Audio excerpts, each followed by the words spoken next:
Good morning, Bucknutters. Welcome to the Bucknuts Morning 5 here on Monday, October 23rd, 2023. I am Dave Biddle, very happy to be joined by Dan Rubin. We're going to get into a lot of stuff on today's show. We have the debut of the soon-to-be world-famous Agree or Disagree game. I'm sure you guys are jazzed about that. I am definitely jazzed about that. So the Agree or Disagree game will be unveiled today. We're going to look back on the Penn State game. We're going to look ahead to Wisconsin. Dan's going to talk recruiting. We got a little bit of everything coming for you. But I want to start off with talking about one of our great sponsors, Manscaped, and a great deal you guys can get. Gentlemen across the nation, I have an urgent message for you. This episode is brought to you by Manscaped. The brand that took your balls to space is now launching them into the ultrasphere. Introducing the Lawnmower 5.0 Ultra, featuring a new cutting-edge design and the next generation dual skin-safe blade heads for different shaves. It's pretty much a spaceship to take your boys downstairs to the next level. Join the 9 million men worldwide who trust Manscaped with the brand new Lawnmower 5.0 Ultra by going to manscaped.com for 20% off plus free shipping with the code Bucknuts. High tech for low places, Manscaped. All right, once again, get 20% off plus free shipping with the code Bucknuts at manscaped.com. That's 20% off plus free shipping with the code Bucknuts at manscaped.com. Your balls have been through enough. It's time to go ultra with Manscaped. All right. I tell you what, Ohio State's defense went ultra against Penn State. I'm here for it, Dan Rubin, 20-12. It really was 20-6. I mean, this defense is just the best in the nation, in my opinion. Not that I'm biased or anything. Your main takeaways from the Penn State game? Yeah, I can't remember when it was in the first half, but at some point in time, I realized Knowles had Penn State's number. He wasn't going to be – there was no kitchen sink approach by Penn State. That was literally my fear, was that, yes, they had won all their games by a healthy margin, but they were not explosive. I think their most explosive play came in the first drive of their first game. But there was no kitchen sink approach, and then they looked like they had him handled. So any down and distance to Ohio State's favor, I felt pretty confident. And, Drew Aller,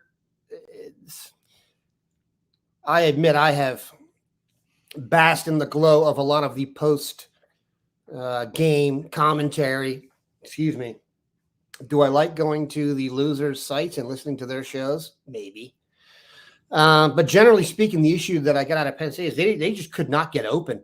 You lost your number one corner in Denzel Burke, and yet it was a Velcro-type cornerback performance from the defensive backs. So they're just limited on the outside, and when that's the case and you don't have a quarterback that's mobile, you're in trouble. So, I mean, defensively, they're a good team. Did Ohio State leave some plays on the field? Sure. But like you said, there's a lot of cosmetic aspects to this game. It was not 2012. You know what I'm saying? The eye test didn't say 2012. Yeah, Ohio State controlled this game. I love it, and we all would have taken a 2012, Ohio State win coming into the game. And as you said, it didn't even feel like a 2012 game. It felt more like 20-6 is which is what it almost was. There was almost 23-6. And because it was more than just a 2-touchdown win. Like, I know the feeling of being up 2 touchdowns and feeling comfortable. This was more than that. There was not a lot of, believe me, and I can have nerves down the stretch with the best of them. I just didn't have that feeling in my stomach. I don't know why. I just rewatched the game this morning. I'm actually pretty close to posting a What We Learned written version on the site. And one thing that I noticed during the game, but I had almost forgotten about, was not only did Penn State's that last drive make things look good for them, Ohio State was in a prevent defense, which is smart. You're up by 14. The last thing you want to do is give up an 80-yard touchdown or 70-yard touchdown and be like, here we go again. Why are they not just keeping everything in front of them? But I almost forgot there were a couple sympathy penalties in there as well. That drive would have ended early if not for a really bad sympathy penalty. Maybe the officials felt bad for Penn State. Was seriously what it looked like with some of those penalties on that last drive. There was a face mask, and both were, I think, get-off plays. I think both were, third downs. So, yeah, I mean, I agree with you. That's what I'm kind of talking about. There have been plenty of times down the stretch. For example, the Notre Dame game was a close game. This was not. Well said. All right, so, I mean, Marv Maserati Marv, I love that nickname. He should have an NIL deal with him. It wouldn't be a bad car to drive around in. Yeah, he was the star of the game. JT Tuimoloau played great. The Super Juniors on the defensive line. JT, Tyleek Williams is also playing at an All-American level, has been all year. Jack Sawyer's now playing better. Mike Hall, those Super Juniors, I love those guys. So those were the stars of the game. Marvin, JT, really the entire defense. Let's talk about Kyle McCord. And I want to preface this with I think overall Kyle has been solid to good this year. I don't think he's been great. I don't think he's been bad. I think he's either been solid or good most of the season this year. Also, Penn State's got a really, really, really good defense. That does play into it. But something we all noticed watching the game live, something that I definitely paid close attention to rewatching the game. I mean, the ball placement was bad. It was bad. Now, he's playing against a tough defense, and it hasn't been that bad all year, Dan. But rewatching the game, I didn't get a better feeling. I was kind of like, oh, geez. And what happens if he doesn't have Marvin Harrison Jr. out there snagging some of those balls that also was poor ball placement? So McCord, even though Penn State's defense is really good, McCord needs to be markedly better than that, in my opinion, even with this defense being elite. So just out of curiosity, I went to see if you project McCord's numbers out, what he's going to finish with, just in terms so we can put it in perspective. 3,320 passing yards, which for here is low. 21 touchdowns, which for here is low. 2 interceptions. It's not bad. Good ratio. About 64% completion percentage, which actually is a little bit low for Ohio State. Yards per attempt, Dave, 9.4. Do you know what C.J. Stroud's yards per attempt was last year? 9.5. Oh. So the ball is traveling down the field. He was just inaccurate.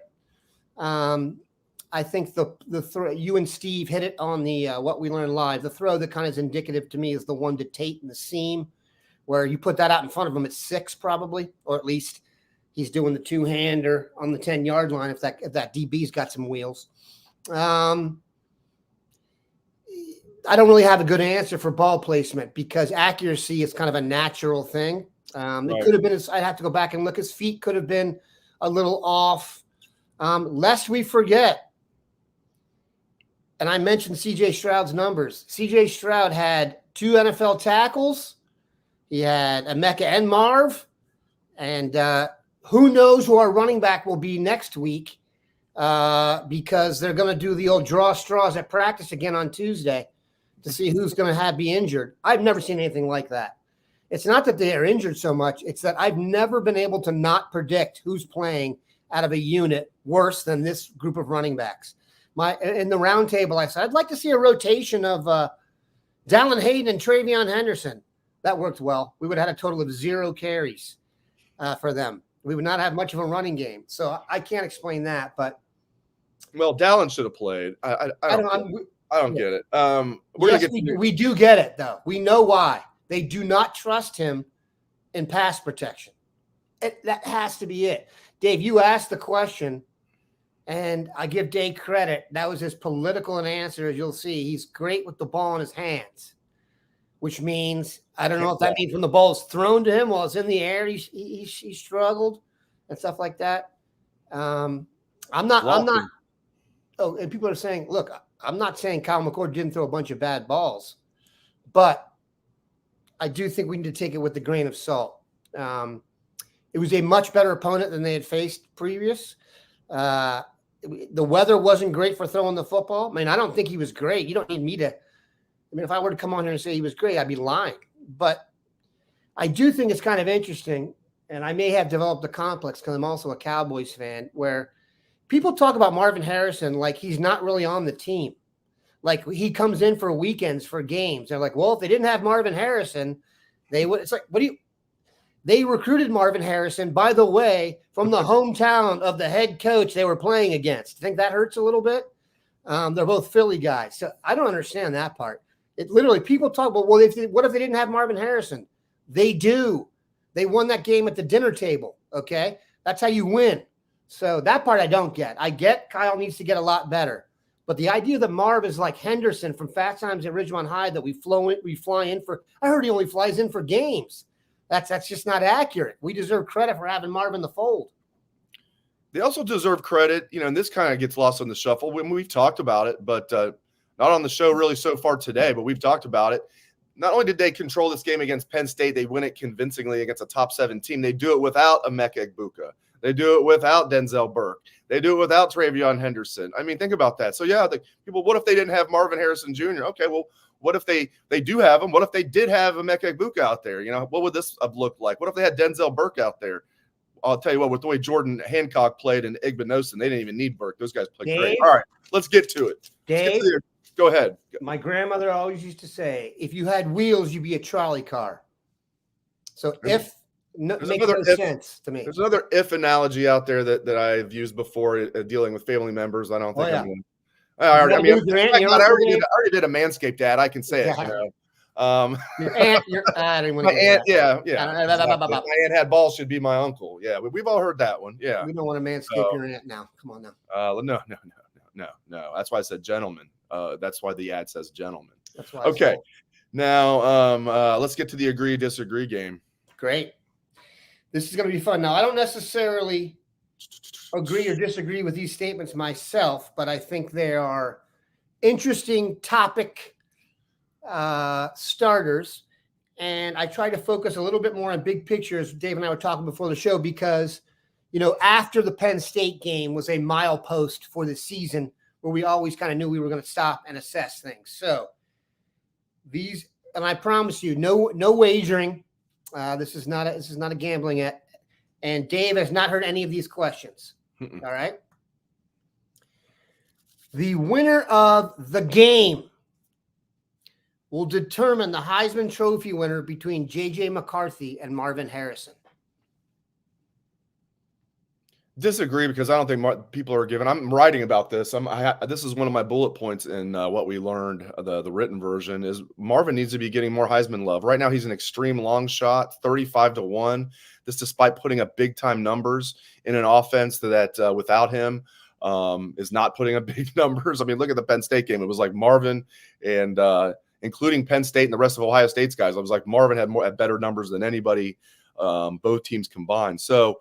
It just seems like they're going to give it to – I could see as long as McCarthy doesn't have a terrible day, I could even see Ohio State winning that game and them still giving it to McCarthy. He's the favorite right now. Or Jaden McDaniels is right there as well if LSU wins out and he puts up big numbers. So I hope I'm wrong. I will maybe this is reverse psychology, but I'll disagree. I think it's more likely than we think. If you actually look at it in the classic sense, I don't think McCarthy or Marv are having like an overwhelming, Heisman season. But I don't think there's any other candidates that have a great shot. Michael Penix cannot win it. He's out. Okay. Caleb Williams is out. Okay. Yep. Give me some. Jaden Daniels at LSU. Dude. LSU hasn't won anything. You're preaching to the choir here. I think Marvin, I don't know. Here's what I've said. I'm just going to give away my column here. This is just one part of it. Okay. I think I even talked about this on my show in Columbus yesterday. It's all running together, Dan, as you can imagine, talking about Ohio State football this time of year. But like, what do we hear all the time from analysts, from opposing coaches, Ohio State's coaches, teammates, name it, people you trust in the football world? What do we hear all the time? Marvin Harrison Jr. is the best player in college football. Marvin Harrison Jr. is the best player in college football. My friends, last time I checked, we have an award for that. Right. It's called the Heisman Trophy. So I have no idea. You look at the Vegas odds right now.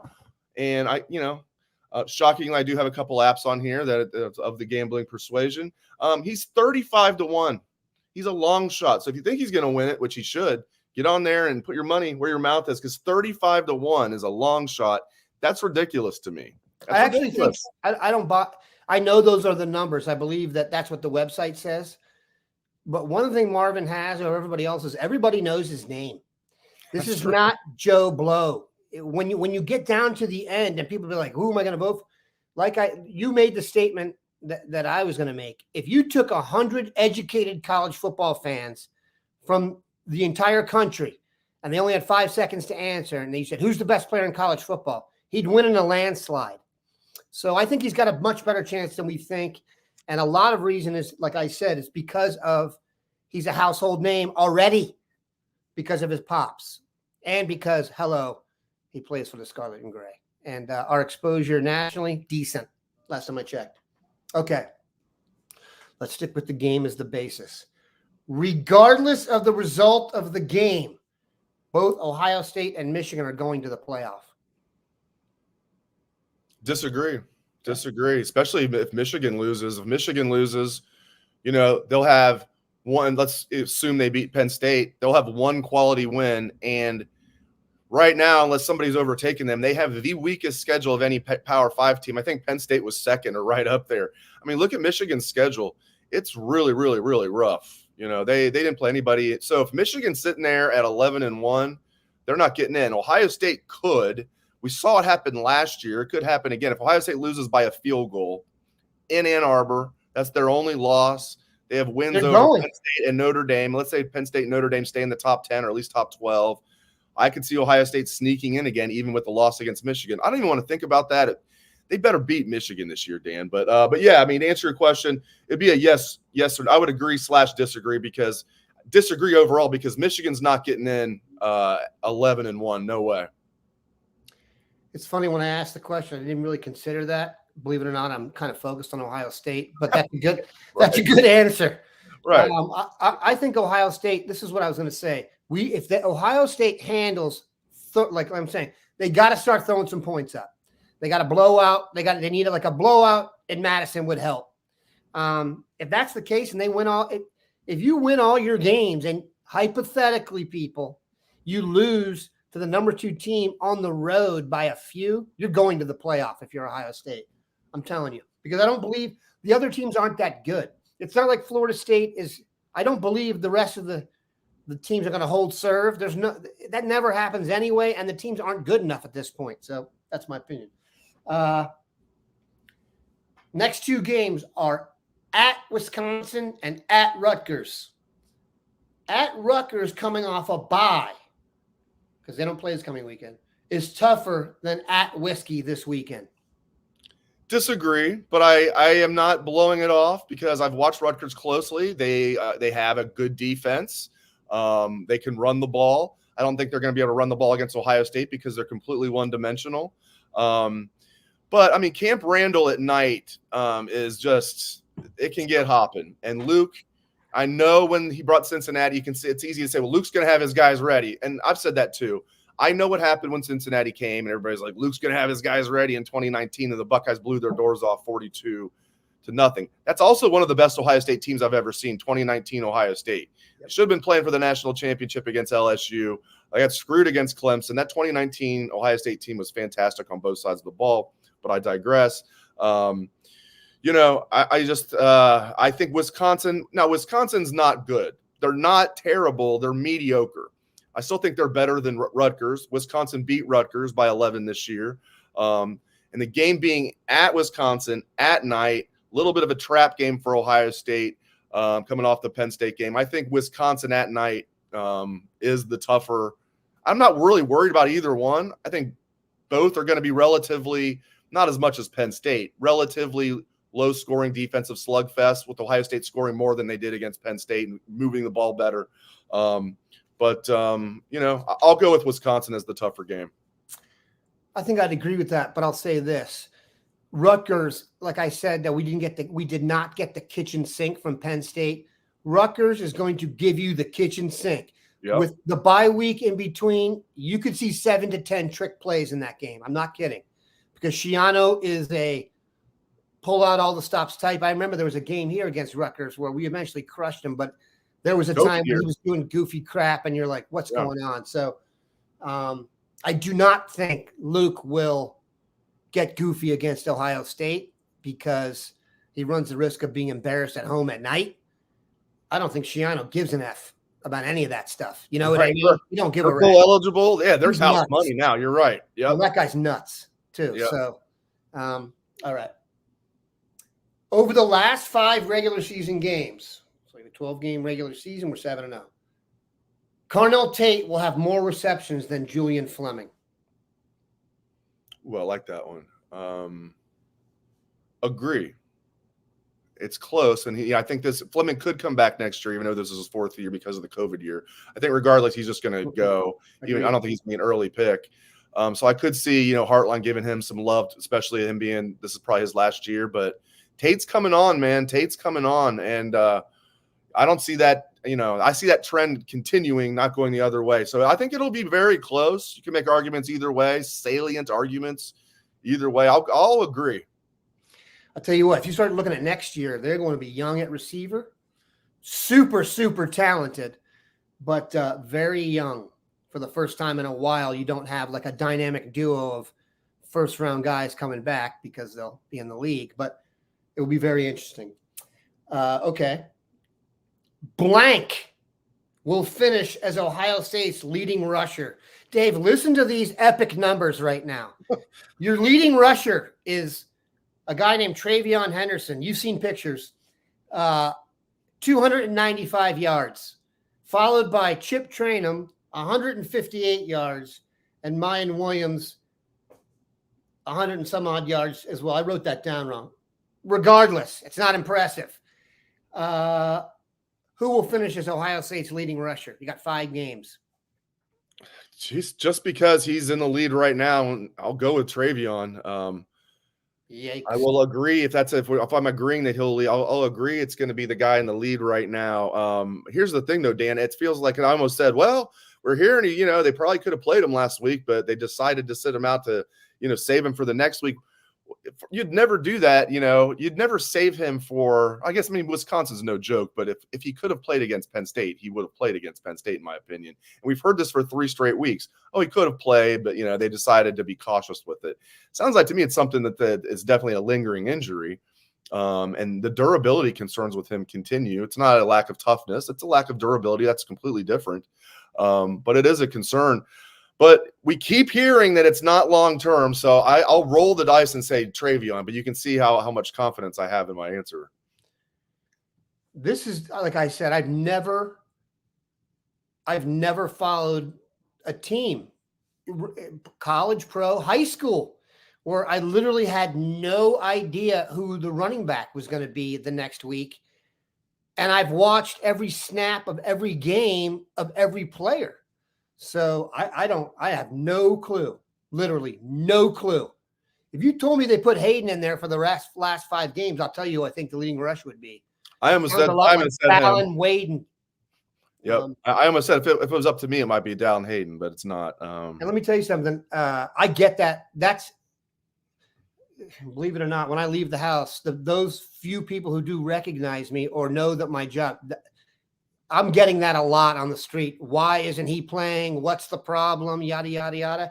And here's another thing. The playoffs aren't going to be that tough to make going forward. You need to pull out all the friggin' stops to get in the playoff this year. This year. Go look at what it would be like for Ohio State in the top 12. They've made the playoffs like 67 of 68 years. I'm exaggerating. I know, yeah. And also, the number one easiest position to get in the transfer portal is running back. It makes no sense what they're doing. I no longer buy the red shirt for Dallin Hayden thing. Is to make him the main guy. I think they blatantly just don't think he's good enough to be back there. They've had plenty of chances to put him in there. Plenty. And they have no interest in doing it. Okay. Last one. The second Ohio State Buckeye chosen in the 2024 NFL draft behind Maserati.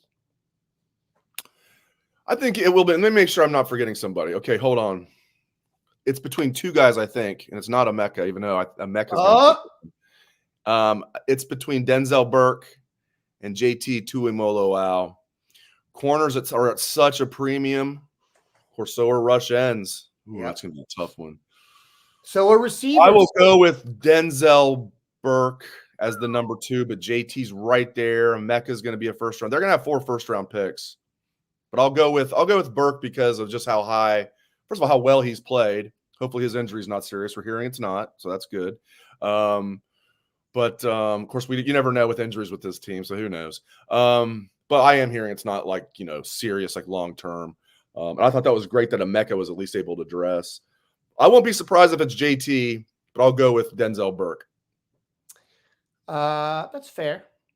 I think it's going to be JT in the end, just because having taken a quick peek at the draft, there are a bunch of corners that you could argue ahead of Burke, but they both are kind of getting that late first round vibe buzz, which is kind of the spot reserved, and a lot of times for guys who at one point in time were thought to be super high. Something happened, and now they're kind of back to their regular form, and people are hesitant to put them too high. You know what I'm saying? But they know. I mean, there's no question talent-wise. I mean, Burke is borderline prototype when you look at his body, and JT the same for the strong side defensive end. So I'll go with JT, but Dave, very good performance by you in the disagree-agree game. I love this idea. Great idea on your part. So we'll have to break this out every now and then, the agree-disagree game. All right, let's finish up. Give the good people what they need to know about the big recruiting weekend, Mr. Rubin. So it was impressive. Sometimes you get a little nervous that a noon game for your big recruiting weekend of the year can be an issue just because Ohio State, to quote Spinal Tap, recruits the world and elsewhere. So guys have to come from far distances. But there were some dudes there. You didn't have your Californians because of the way it went down, generally speaking. But if you go to Bill Kurlick's photo gallery that he has on the site right now, you can see a ton of dudes. The guy that I was focused on, Amaris Williams, defensive end, top player in the state of North Carolina, verbally committed to Florida. What's interesting is Florida got a commitment from, I think it's LJ McCray. If I have his last name wrong, I apologize. A super high-rated defensive lineman this weekend. I don't think he's the kind of guy at Florida you take at any point in time, but Amaris Williams seeing another guy commit to Florida who's ranked higher than him. By the way, he's the 10th ranked defensive lineman in the country.